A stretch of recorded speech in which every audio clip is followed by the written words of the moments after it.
C'est matinale spéciale Israël. Nous allons parler d'un livre, Israël et la Chine, de la route de la soie à l'autoroute de l'innovation. Ça vient de paraître aux éditions du Net. Deux auteurs, Lionel Friedfeld et Philippe Metoudi. Lionel Friedfeld est en ligne avec nous, en direct de Tel Aviv, j'imagine. Bonjour Lionel. Bonjour Sandrine. Merci beaucoup d'être avec nous. Vous êtes un spécialiste du monde de l'économie et des finances. On a le plaisir de vous voir pour ceux qui regardent nos confrères de i24 News très régulièrement. Alors Israël et la Chine, ce livre qui vient de paraître, donc vous avez écrit avec Philippe Metoudi, c'est tout à fait passionnant et c'est tout à fait plein d'informations qu'on ne connaît pas sur d'abord sur Israël et puis effectivement sur ces relations entre Israël et la Chine. Il y a une préface du grand rabbin de France, Raïm Corsia, et il y a plein de jolis petits mots d'acteurs du monde économique et également du président de l'État d'Israël, Reuven Rivlin. D'abord, pourquoi vous vous êtes intéressé à ces relations entre Israël et la Chine ? Alors tout simplement par notre parcours, puisque j'ai commencé ma carrière professionnelle en Asie, et puis Philippe Metoudi est basé à Hong Kong depuis 30 ans, et donc effectivement c'est une histoire qui est assez peu connue du grand public, et surtout vraiment d'une grande actualité, car depuis 4-5 ans, la Chine et l'Asie de manière générale est en train de monter en puissance en Israël, notamment par les investissements, et on parle aujourd'hui à Tel Aviv. Il y a encore une délégation notamment de Yang-dong, la vice-premier ministre chinoise en charge de la technologie et de l'éducation, qui était encore il y a 2 jours avec Benjamin Netanyahou en train de signer un accord, notamment ils vont commencer à faire un accord de libre-échange, et ils ont également signé un accord qui va donner une exemption notamment sur les visas, puisque aujourd'hui, pour qu'un Chinois puisse venir en Israël, il doit notamment faire ses démarches administratives en Chine. Demain, ça ne sera plus le cas. Les Chinois et les Israéliens vont pouvoir aller librement et en Chine et en Israël, ce qui veut dire qu'il va y avoir un afflux massif de Chinois. Et ce n'est pas un hasard si notamment une des plus grandes compagnies aériennes, Hainan Airlines, va commencer de voler entre Pékin et Tel Aviv à partir du mois d'avril. Donc véritablement, il y a une montée en puissance de la Chine en Israël. Alors, vous le dites dans le livre, pour 2017, on prévoit une arrivée d'environ 100 000 touristes chinois. Et ce qui est drôle, je peux citer une anecdote personnelle, c'est que l'été dernier, j'étais dans un grand hôtel de Tel Aviv et qu'au moment du Arochat Boker, du petit déjeuner, en plus de tous les plats que vous trouvez, il y avait des petits plats chinois, en fait. Il y avait des petits raviolis chinois, il y avait plein de choses. Et je leur ai dit, ils me disent, mais oui, mais il y en a de plus en plus, donc on leur met aussi leurs plats au petit déjeuner. C'est une anecdote, mais ça révèle finalement qu'effectivement, ils vont être de plus en plus nombreux, les Chinois en Israël.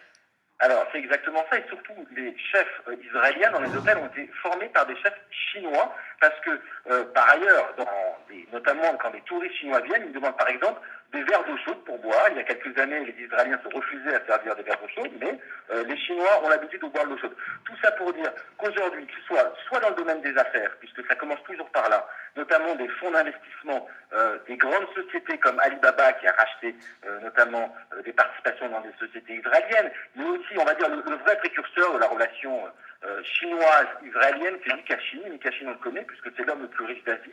Il a quand même fait à peu près 30 acquisitions. 33 milliards et demi de dollars, ce monsieur. Exactement, mais ce qui est intéressant, c'est qu'il a fait plus d'acquisitions en Israël qu'aux États-Unis. C'est l'homme le plus riche d'Asie. C'est lui qui a ouvert la porte des Chinois, notamment en Israël. Donc on va dire qu'il y a toute une partie d'hommes d'affaires qui commencent à faire des investissements en Israël, et on l'a vu assez récemment encore, puisque Tnuva, le numéro 1 du lait en Israël, s'est fait racheter par Bright Food, quasiment le numéro 1 des boissons, des beverages chinoises, et c'est qu'un début à peu près pour 2 milliards de dollars, mais aussi le numéro 1 israélien des engrais marqué Shimagam à l'époque, s'est fait racheter par China Chemical. Donc ça commence toujours par le business, par les hommes d'affaires, et aujourd'hui, ça est en train de se démocratiser, notamment par le tourisme, vous l'avez mentionné. Il y a 10 ans, il n'y avait quasiment aucun Chinois en Israël. Aujourd'hui, vous allez dans n'importe quel hôtel, que ce soit sur les lieux saints ou pas, chrétiens, vous trouvez des Chinois partout. Alors là, on parle d'aujourd'hui, mais c'est vrai que votre livre, et c'est en cela aussi qu'il est très intéressant, parle de la route de la soie, finalement, de toute l'histoire de la diaspora juive, non seulement en Chine, mais également dans toute l'Asie, où vous parlez finalement dans chaque pays de la population juive et des grandes familles juives en Chine. Ça démarre de la route de la soie en 200 et quelques avant notre ère. Et vous parlez notamment de 2 familles, la famille Kadoorie et la famille Sassoon. Qui étaient-elles ? Alors effectivement, ce qui est intéressant dans notre livre, c'est un livre d'économie générale, grand public, mais on utilise l'histoire en fait pour mieux comprendre ce qui se passe. Parce que ce qui se passe aujourd'hui dans ces investissements, c'est ce qui s'est passé, comme vous l'avez mentionné, dans le passé, notamment dans la route de la soie. D'ailleurs, Marco Polo disait simplement dans un de ses livres que la majorité des traders, c'est-à-dire des marchands déjà à l'époque, à Pékin, étaient d'origine juive. Et donc en fait, c'est une espèce de continuation de la tradition. Il y a effectivement ces grandes familles juives, ce qu'on appelle les Rothschild Rothschild d'Asie, la famille Kadoorie, la famille Sassoon. Les Kadoorie, par exemple, si vous connaissez à Paris, l'hôtel Peninsula qui est ouvert à Paris, Oui. a été créé par la famille Kadoorie, qui au départ avait créé le Peninsula à Hong Kong. Mais non seulement la famille Kadoorie est dans les hôtels, mais elle possède également l'équivalent du EDF chinois local qui s'appelle CLP Holding. Donc c'est vraiment de grandes familles industrielles.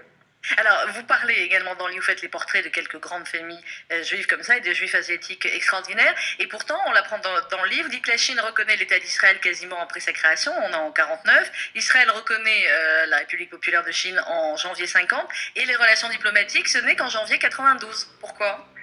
Oui, effectivement, on va dire officieusement, il y a eu énormément d'activités, mais effectivement, c'était notamment dû au positionnement de la Chine par rapport aux États-Unis. Il faut quand même comprendre que depuis la création de l'État d'Israël, Israël travaille énormément avec les États-Unis et aujourd'hui, notamment en termes de fonds d'investissement direct étranger, c'est encore les États-Unis qui sont supérieurs. Hein. On peut penser à IBM dans les années 50 qui a ouvert son premier centre de recherche et développement, de Intel, après de Google, de Facebook. Les premières acquisitions, par exemple, de Apple au monde ont été faites en Israël. Donc la relation historique, puisqu'il y a quand même une grande population juive aux États-Unis, était avec l'Amérique. Mais on se rend compte, effectivement, depuis récemment, et depuis ce changement un petit peu de cette ouverture de la Chine au monde, la Chine a réalisé qu'Israël est un des plus grands centres d'innovation au monde et qu'il fallait à tout prix prendre position sur ce segment de marché, puisqu'aujourd'hui, il n'y a que les Américains qui profitaient véritablement de cette recherche et développement, de cette innovation, parce que les grandes sociétés européennes sont un peu présentes là, en Israël, mais vraiment beaucoup moins qu'aux États-Unis. Donc la Chine a dit qu'il faut investir en Israël, mais véritablement, d'un point de vue stratégique, et je pense que c'est sans doute ce qui lie la politique économique chinoise et israélienne, c'est qu'Israël n'est pas simplement un centre de recherche et développement, et je pense que c'est le cœur du sujet. Sous le président Xi Jinping en 2013, il a lancé un nouveau projet qui s'appelle le New Silk Road, donc la nouvelle route de la soie, puisqu'il s'est dit simplement, il y a 2000 ans, quand il y avait cette route de la soie, la Chine était à son apogée économique, culturelle, il faut relancer cette route de la soie, et quand on parle de route de la soie, c'est la construction d'infrastructures, de routes, de lignes, notamment de TGV ou de trains à grande vitesse, mais également de couloirs aériens, et c'est pour ça qu'on voit ce développement, notamment de compagnies aériennes qui viennent de Chine en Israël. Pourquoi ? Parce qu'Israël est une position stratégique, proche, elle touche la Méditerranée, elle peut facilement arriver au marché européen, facilement distribuer des produits avec exactement de l'Afrique du Nord, et donc c'est simplement cette situation stratégique, c'est une plateforme stratégique pour la Chine. Et puis vous le rappelez aussi, Israël, on a tendance à dire, évidemment, on lit que c'est au Moyen-Orient, mais c'est en Asie aussi. Israël, c'est beaucoup plus proche de l'Asie que du reste. Alors vous parlez aussi des échanges commerciaux entre Israël et la Chine, et là aussi il y a deux chiffres que vous donnez qui montrent à quel point c'est une expansion incroyable. C'était 50 millions de dollars en 1992, en 2014 on en est à 9 milliards de dollars, et ça va ne faire que grimper.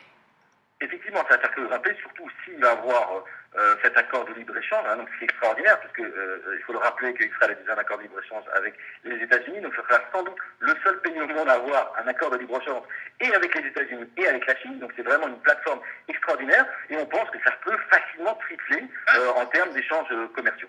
Alors, il y a tout ce qui, voilà, on a dit, le commerce, le tourisme, l'histoire dans le livre aussi, mais c'est vrai que dans la préface du grand rabbin de France, Chaim Corsia, on comprend qu'il y a aussi autre chose finalement entre le peuple israélien et le peuple chinois.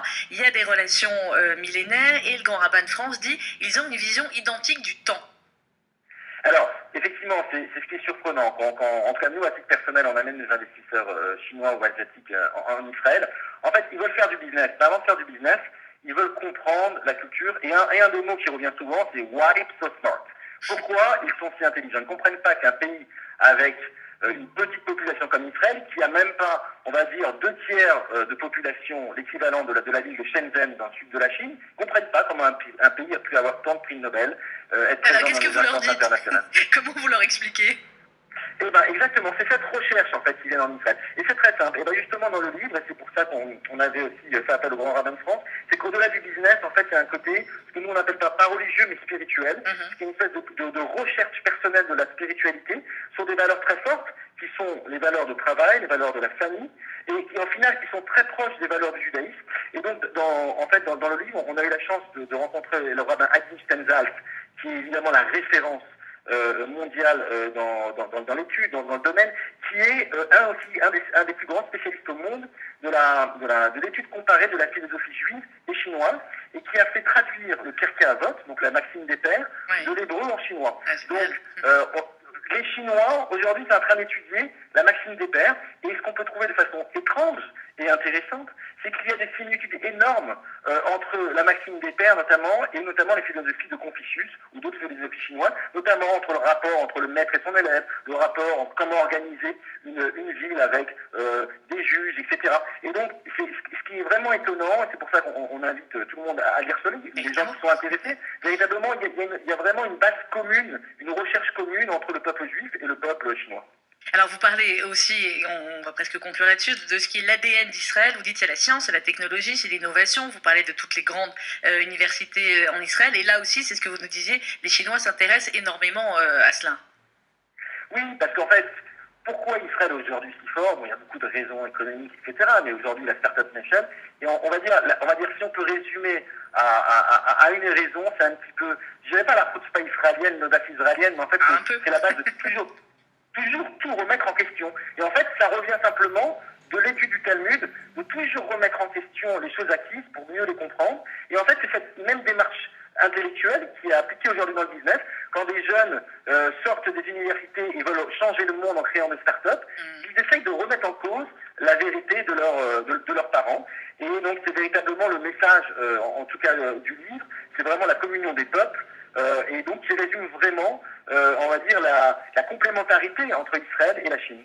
Et c'est un livre qui fait du bien aussi, Lionel Friedfeld, parce qu'on voit que finalement, voilà, l'avenir du business pour Israël, il peut être par là. Et quand on voit les deux pancartes du BDS et leurs 3 autocollants, on se dit qu'ils peuvent s'amuser, mais qu'il y a heureusement des grandes nations comme ça qui vont, au contraire, augmenter leur relation avec Israël dans les années à venir.